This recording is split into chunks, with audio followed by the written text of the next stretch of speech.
Togo, mon pays, soit libre. Je salue les Togolais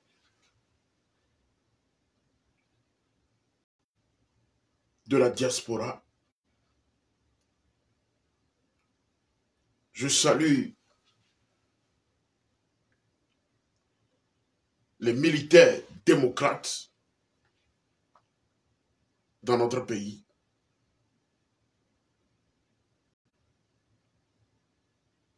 Je salue tout le peuple togolais.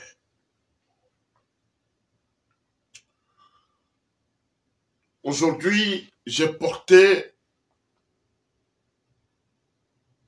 un habit militaire. Je ne l'ai pas porté au hasard. Je l'ai porté parce que cela a une signification. Oui, notre pays, le Togo, est en danger. Oui, notre pays, le Togo, est vraiment en danger.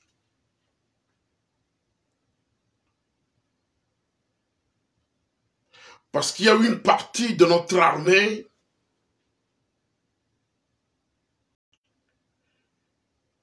qui est une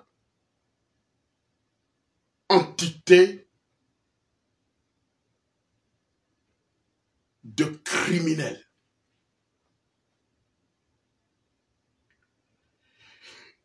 Et cette partie de l'armée a oublié sa profession. Cette partie de l'armée a oublié sa nature.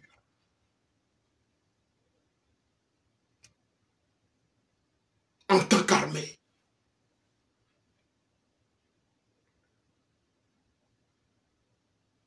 Une armée, c'est quoi? Une armée est la colonne vertébrale d'une nation. L'armée est la colonne vertébrale de la nation. Et elle doit être une armée de citoyens. Une armée de citoyens garante de l'intérêt supérieur de la République. C'est-à-dire quoi? C'est-à-dire de son indépendance. De son indépendance. De sa liberté publique. Et de son édification. Voilà la profession d'une armée.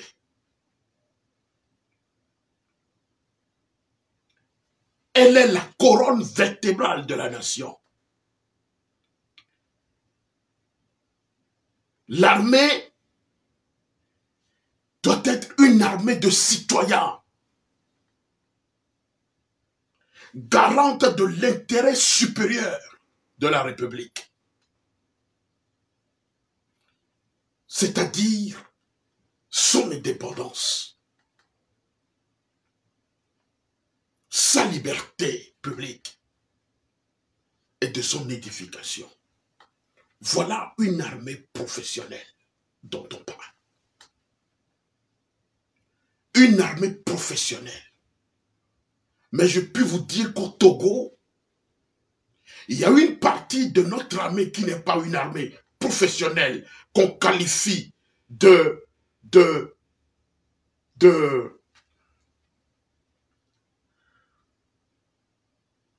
qu'on qualifie à chaque fois d'incontrôlés. D'incontrôlés. Lorsqu'on parle d'incontrôlés, quelqu'un qui est incontrôlé, ça veut dire que cette personne, on ne peut pas le maîtriser. C'est une personne qu'on ne peut pas maîtriser. Lorsqu'on parle d'incontrôlé. Quelqu'un qui ne peut pas obéir à la loi. Il est hors la loi. C'est cela qu'on appelle incontrôlé. Une personne qui est incontrôlée. Et c'est ce que certains généraux de l'armée nous disent. Qu'il y a une partie de l'armée qui est incontrôlée.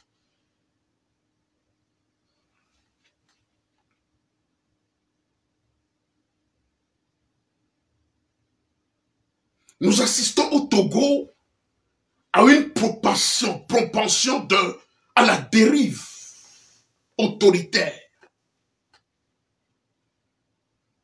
À la dérive autoritaire d'une armée qui a oublié son devoir sacré. Son devoir sacré. Et son devoir suprême de militaire. Qui est quoi? Qui est celui de défendre l'ordre constitutionnel. L'ordre constitutionnel, l'ordre républicain. Et de protéger la population et leurs biens. Mais c'est tout le contraire que nous vivons au Togo.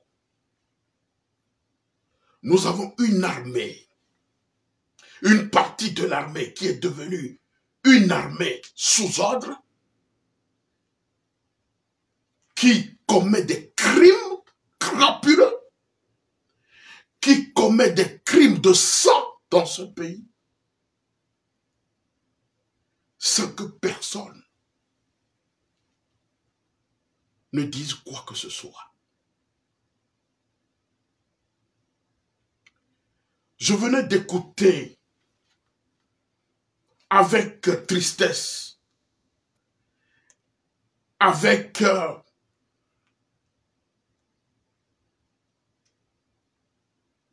consternation,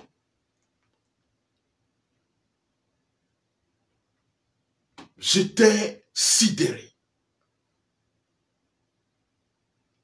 d'écouter ce jeune homme qu'on appelle Mohamed Lou. Ce jeune homme qui a été arrêté au Togo et qu'on a accusé d'avoir incendié le grand marché de Lomé et le grand marché de Kara.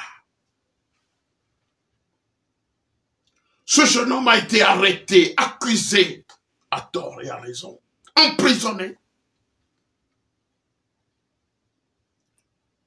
sans qu'il ne commette aucun crime.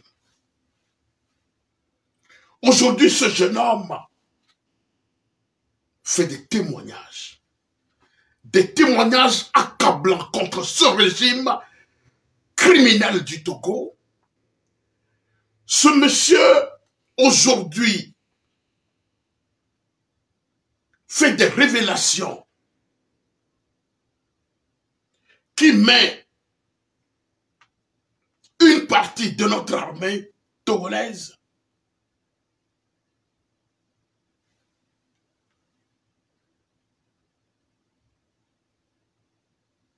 et qui met cette partie de l'armée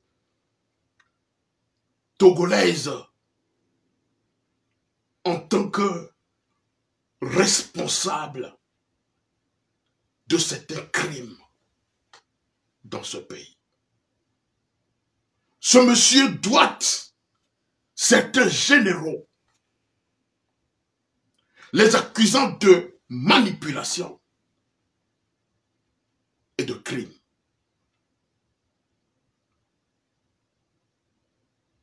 Sinon, comment pouvons-nous comprendre que l'armée qui est censée protéger le peuple togolais devient leur bourreau? Comment peut-on comprendre qu'une armée formée professionnellement pour défendre le peuple togolais pour défendre notre constitution et de protéger les biens de la population, se retourne contre ce peuple et accepte de les anéantir.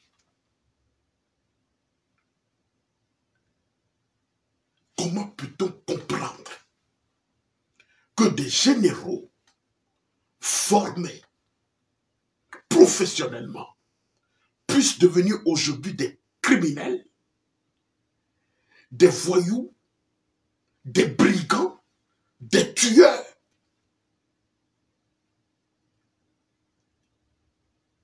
Ces généraux ont organisé des crimes dans ce pays.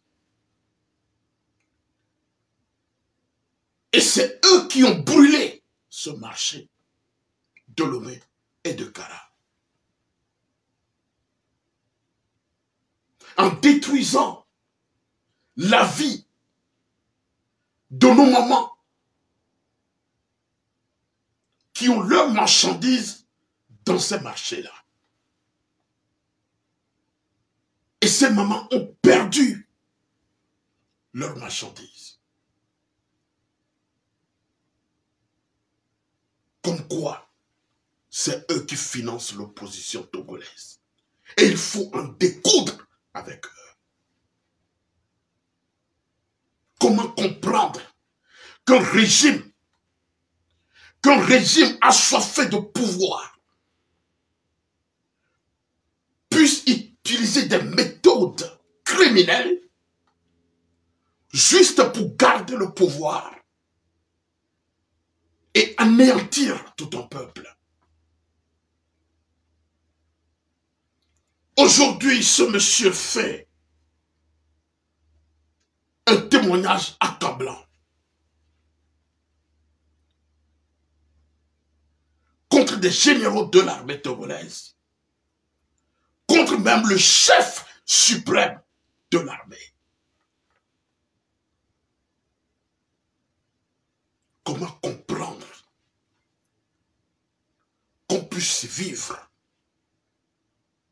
dans un pays où l'exécutif qui est censé gouverner le pays dans la transparence, dans la liberté et dans le respect des droits de l'homme puisse devenir une organisation de mafia, de cartel à la tête de notre Togo?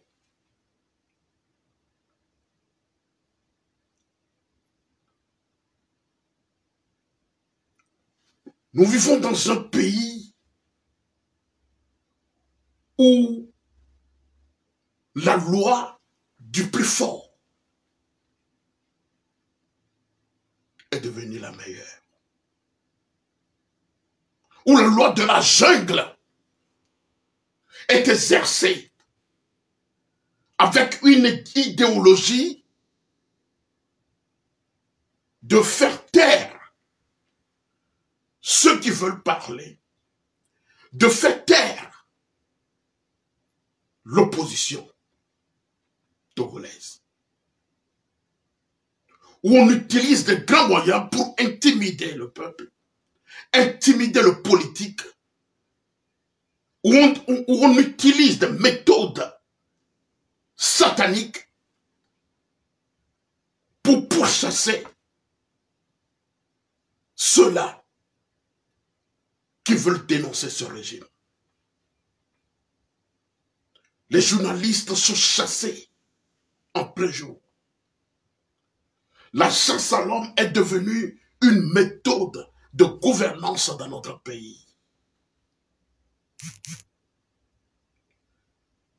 Sinon, comment comprendre qu'on puisse arrêter quelqu'un, l'intimider, le torturer? Et aujourd'hui, ce jeune homme est psychologiquement atteint parce qu'on a violé sa nature humaine. On a violé sa nature humaine. Comment peut-on comprendre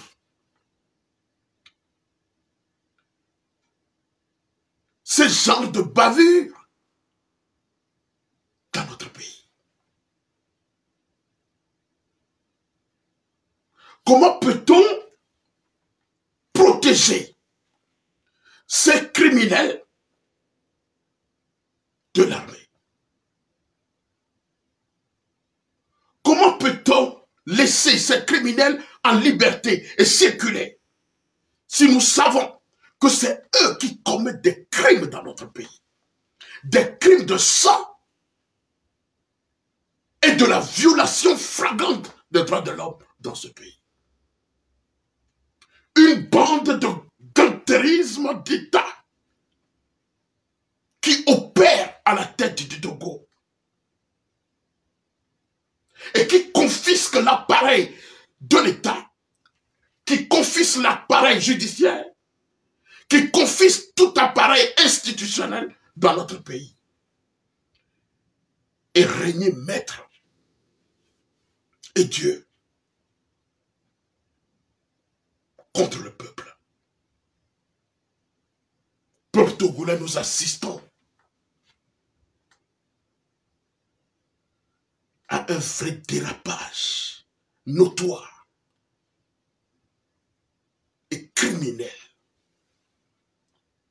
Ces gens ont commis des crimes odieux dans ce pays. Comment comprendre que ces généraux sont des auteurs de ces incendies criminels, juste pour anéantir l'opposition togolaise et mettre leur leader en prison? Et nous savons qu'en ce temps-là, ils ont mis les leaders de partis politiques, ils les ont mis sous contrôle judiciaire, en forçant ce jeune homme de mentir à l'encontre de ces leaders d'opposition, juste pour les accuser et les mettre en prison. Nous vivons dans un pays de la pure foincratie d'État. Et lorsqu'on dénonce cela, il y a certains Togolais qui nous disent que nous insultons, que ce n'est pas bon, il ne faut pas les attaquer. Écoutez, moi je suis un démocrate, je suis un panafricain averti, et je ne peux jamais accepter, en tant que chrétien, en tant qu'un homme de Dieu, qui a des valeurs spirituelles et morales, je ne peux jamais accepter qu'on puisse criminaliser un peuple et dénaturer le système politique dans mon pays. C'est abject et malheureux. Je ne peux jamais, et cela gênerait ma conscience, d'accepter ce genre de choses. Vous qui ne dénonciez pas ce genre de crimes dans notre pays, vous êtes complices. Vous êtes complices. Je ne vais pas, parce que j'ai une vie, ou que je crée à ma vie, et de laisser les Togolais mourir innocemment. Je ne peux jamais me taire. Je ne peux jamais me taire. Parce que celui-là qui gouverne le Togo actuellement est en complicité avec cette armée-là pour ne pas agir. Parce que ce monsieur se tait lorsqu'il y a des crimes qui sont commis dans ce pays. Il se tait. Aujourd'hui, il est accusé.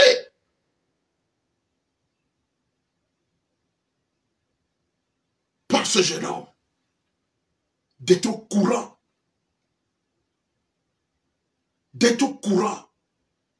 de ces exactions commises sur la terre de nos aïeux. Mesdames et messieurs, peuple togolais, le combat que nous faisons, il faut être fou pour le faire. Et je suis fou dans mon combat.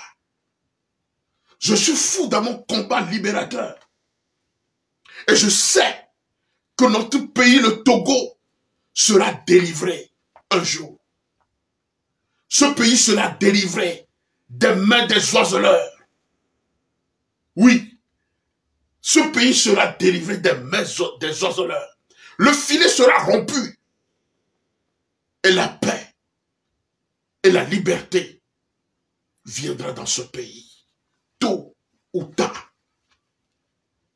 Ceux qui sont aujourd'hui à la tête de ce pays et qui pensent qu'ils sont puissants, qu'ils ont le pouvoir, j'aimerais leur dire qu'il y a quelqu'un qu'on appelle l'Éternel des armées. Il y a quelqu'un qu'on appelle l'Éternel des armées. Il y a quelqu'un qu'on appelle Jéhovah, Zébaoth. Et le jour arrivera. Et ce jour arrivera certainement. Nos parents ont fait cette lutte. Et n'ont pas eu la chance de voir cette lutte concrétisée. Mais si Dieu le veut, nous verrons ce combat, cette lutte se concrétiser dans ce pays.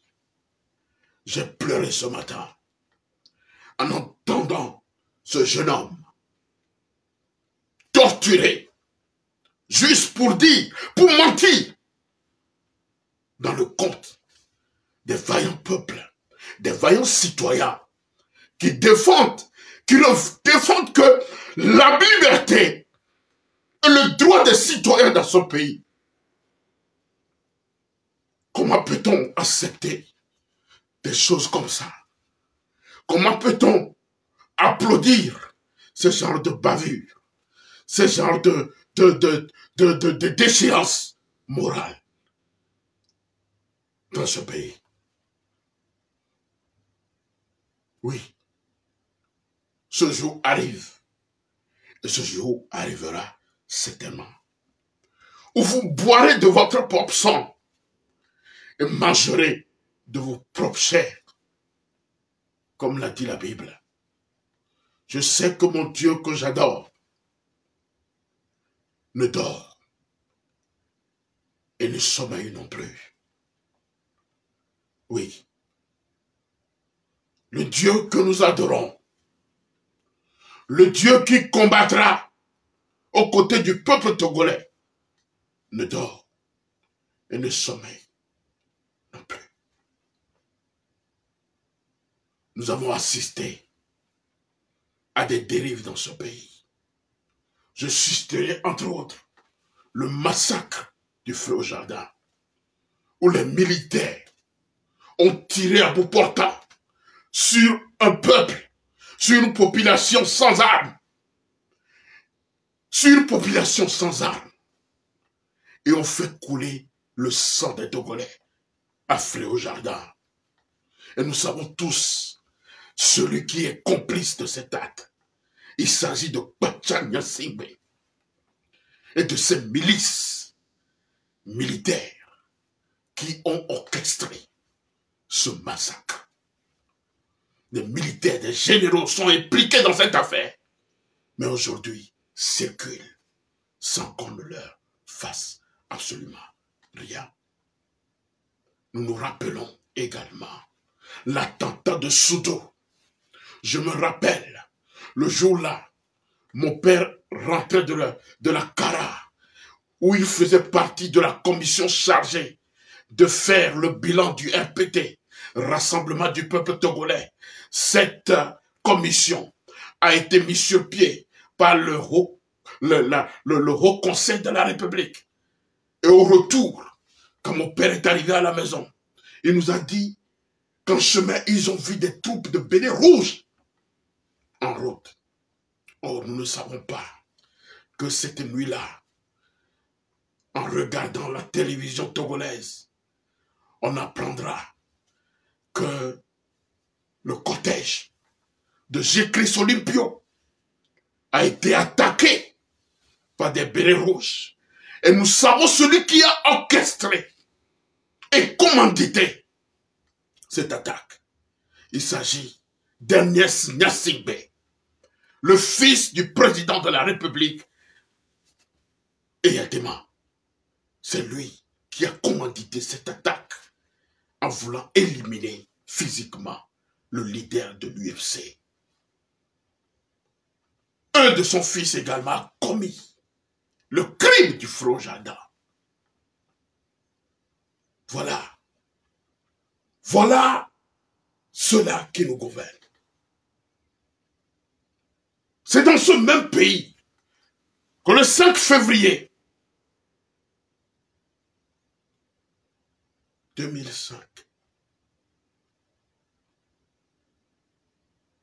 lors du décès du général Eyadema, le dictateur, le despote, le sanguinaire, les militaires ont remis le pouvoir à son fils Faure Gnassingbé, qui aujourd'hui est pire que le papa, et a tué des milliers de Togolais et ont fait couler le sang. Ils ont fait couler le sang, fait jaillir le sang des Togolais. 1500, selon certaines associations de droits de l'homme, et 800 Togolais, selon l'enquête des Nations Unies. Et ce crime est resté impuni. Ce crime est resté impuni. Et Faure Eyadema Gnassingbé est arrivé au pouvoir. Et l'a confisqué. Et l'a confisqué avec une partie de l'armée togolaise. Ils ont confisqué l'appareil d'État en volant les élections dans ce pays. Tous ces exemples que je viens de donner nous montrent et démontrent que ce sont des criminels organisés qui gouvernent le Togo. Mais c'est dans ce pays également que un militaire a tiré à bout portant sur Tavio Amorin et l'a tué. C'est dans ce même pays que le directeur de cabinet de Monseigneur Bojo, Monsieur David Bruce, a été enlevé en plein jour au Togo. Et jusqu'à présent, on n'a même pas retrouvé son corps. C'est dans ce même pays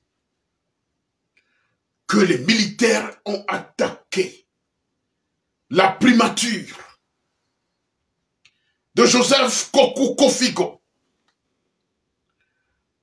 Une armée avec des chars, des armes de guerre ont attaqué la primature en plein jour pour juste faire déposer le Premier ministre choisi par la conférence nationale souveraine. C'est dans ce même pays. C'est dans ce même pays qu'on a assassiné Atouche Agbobli. Ce politologue a été étranglé quelque part et jeté dans la mer. C'est dans ce même pays.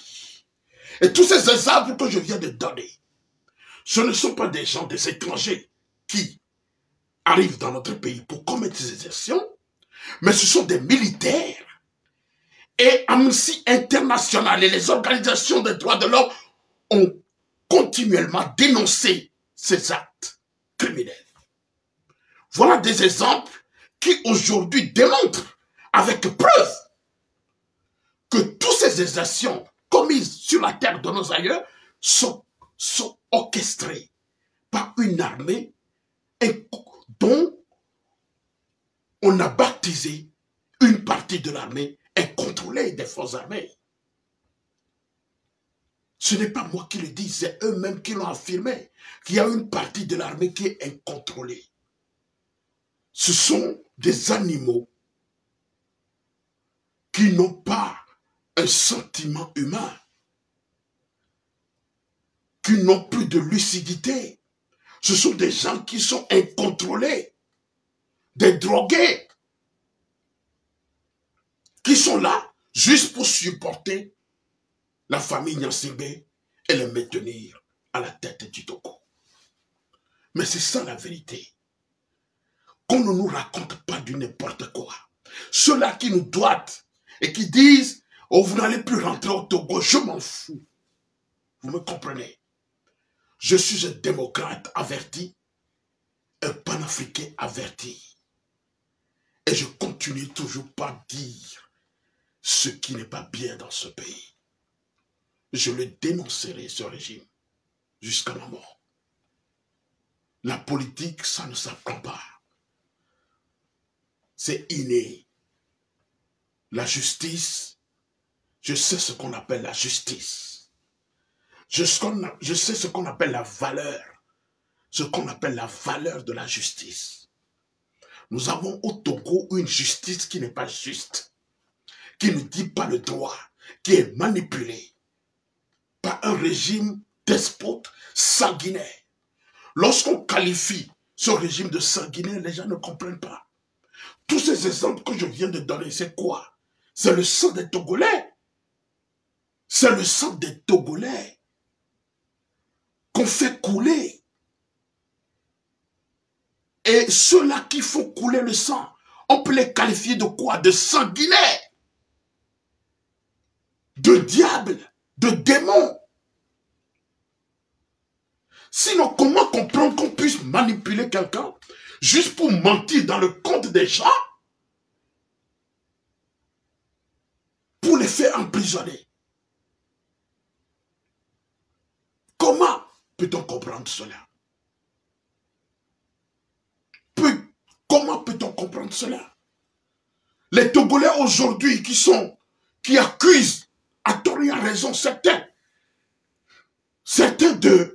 des cadres dans ce pays qui ont travaillé pour le RPT et aujourd'hui sont devenus des démocrates que les gens condamnent dans ce pays. Je voudrais nommer le docteur Agbeome Kodjo. Il était le ministre de l'Intérieur dans le temps, mais il ne s'est pas tué. Je sais qu'il avait appelé l'opposition parce que mon père faisait partie du code 2. Ce n'est pas du mensonge. Ce monsieur a appelé l'opposition pour les avertir qu'il y a un plan macabre qui se prépare contre le peuple togolais. Vous qui accusez Agbeome Kodjo, vous avez les preuves aujourd'hui que ce n'est pas cette personne-là. Mais c'est une partie de l'armée fabriquée pour tuer, qui commet des exactions dans ce pays. Vous avez vu vous-même, lors des élections du 22 février 2020, comment ils ont brutalisé la famille d'Agbeome Kodjo. Vous avez vu la manière violente, la brutalité de la manière qu'ils ont utilisée pour casser la porte de sa maison et rentrer dans la maison, bastonner ses enfants, bastonner sa femme. Voilà. Tous ces exemples que je venais de donner. Est-ce que ce sont des exemples qui ne puissent pas incriminer qui que ce soit? Vous savez ceux-là qui ont commis ces actes. Et comment est-ce qu'on peut accuser d'autres si ce ne sont pas eux? C'est dans ce même pays qu'on a assassiné le colonel Madoulba dans son bureau au camp que lui-même dirige. Mais on nous dit qu'il y aura des enquêtes. Ces enquêtes sont finies.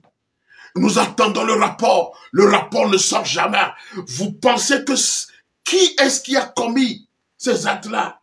Ce ne sont pas les Togolais. Ce n'est pas toi, le Togolais lambda, qui a commis ces actes, qui a commis ce crime. Mais ce sont eux-mêmes, cette partie de l'armée qu'on qualifie d'incontrôlée, dirigée par des généraux, Katanga, Massina et autres, qui ont tué ce monsieur. Ils l'ont tué, ils l'ont assassiné. Juste pourquoi? Pour protéger le régime. Alors qu'on ne nous raconte pas des balivernes, des sottises, vous me comprenez? Ces supercheries-là, nous sommes habitués à ces supercheries-là. Voilà. Comment peut-on apprécier ce genre de bavure, de crime, et ne pas agir? Et ne pas parler, et ne pas dénoncer? Non seulement ce sont des gens qui commettent des crimes de sang,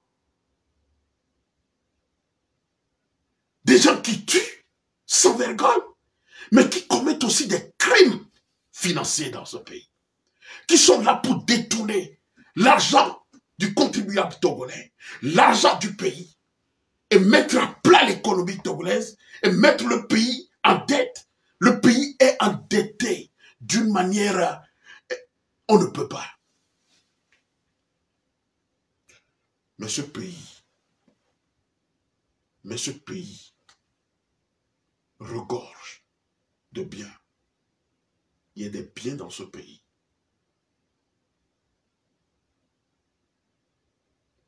Qui puissent entretenir chaque Togolais. Aucun Togolais ne souffrira dans ce pays si on gère bien ce pays. Aucun pays, aucun peuple ne peut jamais souffrir si on gère bien les patrimoines de ce pays. C'est la vérité.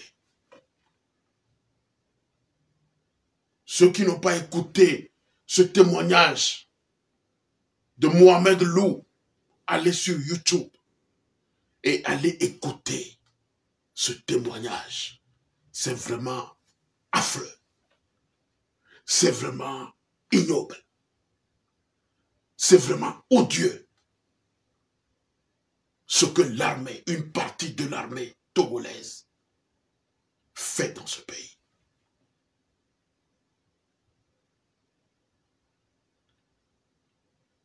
On ne peut pas prêcher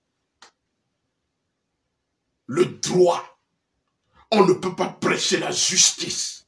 On ne peut pas prêcher la liberté. On ne peut pas prêcher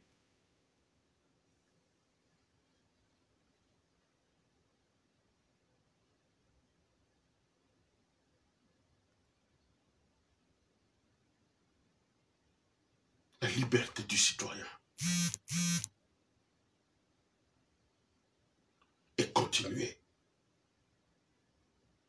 dans cette voie. Ce peuple est martyrisé. Oui. Et lorsque vous dénoncez ce système, vous devenez un ennemi public numéro 1. Vous devenez une personne à pourfendre, un ennemi à éliminer physiquement. Ce sera le rôle et l'idéologie de ce système qui nous gouverne et qui nous a gouverné plus de 55 ans. Le père a gouverné pendant 38 ans et le fils va vers 20 ans. Et le régime du fils est pire que celui du père. Peuple togolais, peut-on entendre et observer ce qui se passe dans notre pays? Peut-on juste attendre et voir sans agir? Aucune dictature ne peut quitter de lui-même Aucun dictateur ne peut quitter de lui-même le pouvoir. Et aucun dictateur ne peut jamais organiser des élections présidentielles et la perdre. Aucun dictateur. Jamais et jamais. Un dictateur, on le chasse. Un dictateur, on ne le caresse pas, on ne la cajole pas, on ne le cajole pas, on ne le caresse pas. Un dictateur n'a pas de lucidité. C'est quelqu'un qui est un paranoïa. Vous me comprenez? C'est comme ça. C'est-à-dire qu'il prend le pays comme si le pays l'appartient. C'est comme si le pays est son héritage. Et lorsque vous voulez prendre son héritage, il peut vous tuer. Mais c'est cela que Faure Gnassingbé est en train de voir le régime, le système politique du Togo. C'est comme si c'est son régime. C'est-à-dire que c'est son patrimoine, c'est un héritage que papa m'a offert, que papa m'a donné. Et quiconque s'oppose, ou bien quiconque veut me retirer cet héritage, je vais le tuer. Mais c'est de cette manière-là que Faure Gnassingbé est en train de voir les choses. C'est quelqu'un qui n'est pas stable. C'est quelqu'un qui n'est pas stable. Aujourd'hui, nous entendons qu'il est en train d'arrêter certains généraux. Mais tout ça là, c'est de l'enfumage. Mais qu'on nous dise le motif pour qu'on arrête ces gens. Mais ne rien dire, c'est de l'enfumage. Vous me comprenez? Peuple togolais, ce n'est pas le moment de dire que la paix règne au Togo. Ce n'est pas le moment de croire que s'il n'y a pas de mouvement, que si les partis politiques ne font pas leur travail, ça veut dire que le régime, que la paix existe au Togo. Non. Ce qui se passe dans ce pays est terrible. Et il revient de droit à toi de se lever et de dire non, ça suffit. Que Dieu bénisse la terre de nos aïeux. Je vous remercie.